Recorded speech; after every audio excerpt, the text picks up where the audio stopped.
Lumalabas naman sa isang survey na mayorya ng mga Pilipino ang hindi naniniwala sa naging pahayag ng 18 ex-Marines noong nakarang linggo kaugnay sa mga opisyal na umano'y nakatanggap ng mali-maletang pera.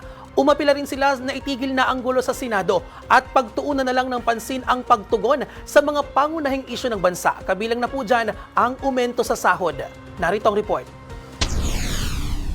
Kasunod ng naging balasahan sa Senado kamakailan, lumalabas sa pinakahuling survey ng Tangere na mayorya ng mga Pilipino ang pabor sa pagtatalaga kay Senator Sherwin Gatchalian bilang acting Senate President. Patunay ito nila na nais ng publiko na matapos na ang political gridlock o pagkakabahagi sa mataas na kapulungan. Umapila rin sila na mas pagtuunan ng pansin ang pagtugon sa mga pangunahing isyu ng bansa, kabilang na ang paglaban sa katiwalian at aumento sa sahod. Matatanda ang pinagsabihan ng Malacanang ang mga senador na ayusin ang gulo at tanging ang liderato lang ni Senator Sherwin Gatchalian ang kanilang kinikilala.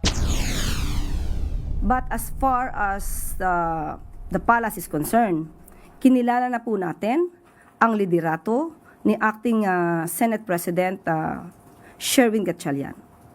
So kung ano man po ang kanyang ibibigay na mensahe sa ehekutibo, yun po ang ating kikilalanin.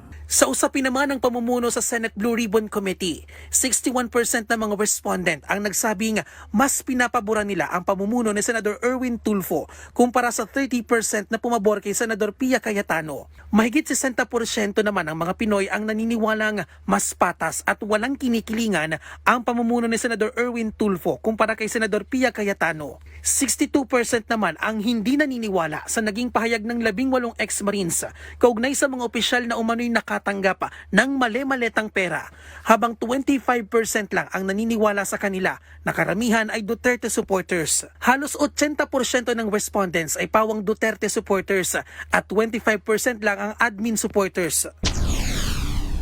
I think ang taong bayan nakikinig. Ang taong bayan natin po ay patuloy na nakikilahok at pinapakinggan ang bawat panig po. Ang ina-expect po ng ating mga kababayan ay ipapatuloy itong impeachment court. Ginawa ang survey noong June 5 hanggang June 6 sa pamamagitan ng mobile-based respondent application na may 1,200 participants sa plus-minus 2.77% margin of error na may 95% confidence level gamit ang stratified random sampling method. Pinakamarami sa respondents ay nagmula sa Northern Luzon at Mindanao na may 23%.